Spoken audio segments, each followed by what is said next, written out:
જ્યારે નેપાળની હિમાલય ધરતી યુવાનોના ગુસ્સાની જ્વાળામાં ધગધગી ઉઠી, ત્યારે ઇસ્લામાબાદના પર્વતો પણ જૂજવા લાગ્યા. નેપાળમાં સોશિયલ મીડિયા પ્રતિબંધ સામે થયેલા પ્રદર્શનોમાં 30 યુવાનોના જીવ ગયા. સંસદને આગ લગાવી અને વડાપ્રધાન કેપી શર્મા ઓલીએ રાજીનામું આપ્યું. પણ શું આ જ્વાળા નેપાળ પૂરતી મર્યાદિત રહેશે? સવાલનો જવાબ શું હોઈ શકે? ના, આ ચિંગારી પાકિસ્તાનના રસ્તાઓ પર પણ ફેલાઈ શકે છે. આર્થિક સંકટ, મોંઘવારી અને ઇમરાન ખાનના સમર્થકોનો નાગ. શું ઇસ્લામાબાદ ફરીવાર આગ માટે તૈયાર છે? સળગવા માટે તૈયાર છે?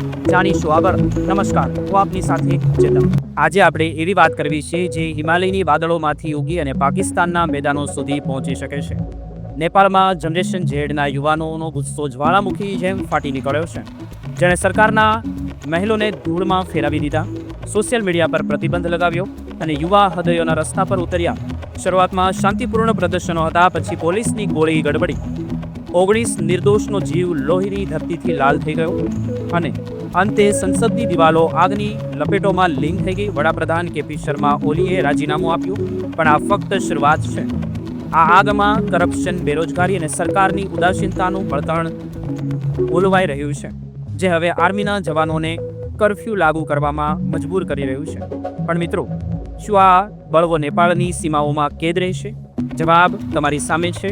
તો હું કહું ના, આ ક્યારેય એવું ન થઈ શકે. આ જ્વાળા પાકિસ્તાનના આકાશને પણ લાલ કરી શકે છે.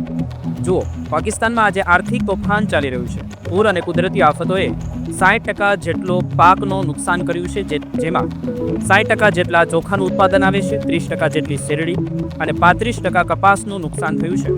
રોટલાનો ટુકડો આજે સામાન્ય મજૂરની પહોંચની બહાર દેખાઈ રહ્યો છે. 5 કિલો લોટનું પેકેટ ખરીદવા પાકિસ્તાની જાય છે તો 700 રૂપિયા તેમને આપવા પડે છે. ખાંડ અને ઘી આસમાને ચડી ગયા છે. ઇન્ફ્લેશન ભલે 4.1% આવી ગયું હોય, પણ ફૂડ પ્રાઇસની મોંઘવારીએ જનતાના પેટમાં ખૂબ મોટી આગ લગાડી છે. બેરોજગારી, વિદેશની દેવું અને સુરક્ષાના મુદ્દાઓએ પરિસ્થિતિને વધુ વિસ્ફોટક બનાવી છે. અને બીજી બાજુ રાજકારણીઓનો વૈભવનો સમુદ્રમાં તરી રહ્યા છે. ઇમરાન ખાનની તહેરીકે ઇન્સાફ આજે આગમાં ઘી નાખવાનું કામ કરી રહી છે. તેમના સમર્થકો પહેલેથી જ રસ્તા ઉપર છે. ઇમરાનના 2 વર્ષના કેદ પછી રેલીઓ થઈ રહી છે અને લોહારમાં 200 કાર્યકર્તાની ધરપકડ થઈ છે. નેપાળની ઘટનાએ તેમને નવું હથિયાર આપ્યું છે.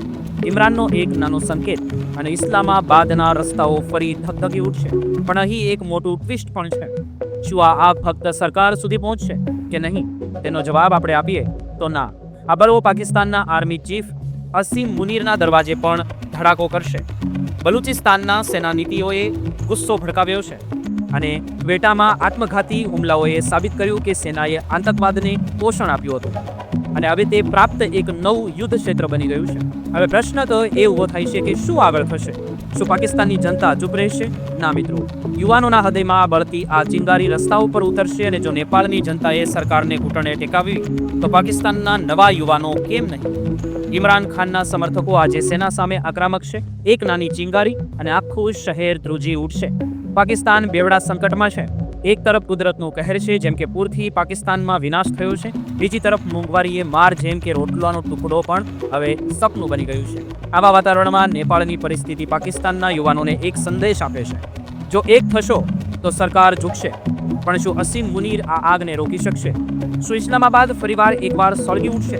આ પ્રશ્નોના જવાબ અવારનવાર આપણી સામે આવતા રહેશે. આનો જવાબ આપનારા દિવસો આવશે, પણ એક વાત નક્કી છે કે આ જ્વાળા હવે રોકાશે નહીં. તે નવા પરિવર્તનની ક્રાંતિ બનીને લાવશે.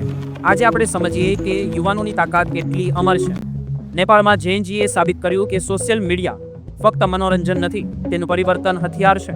પાકિસ્તાનમાં પણ આવા જ તાકાત જાગી શકે છે અને મોંઘવારી સામે પ્રદર્શનો, ઇમરાનના સમર્થનમાં રેલીઓ અને આર્થિક અસમાનતાના વિરોધોમાં ઊભા થતો અવાજો, આ બધું જ આપણને કહે છે કે જ્યારે જનતા જાગે ત્યારે સત્તાના સિંહાસનો ધ્રુજી ઉઠે છે.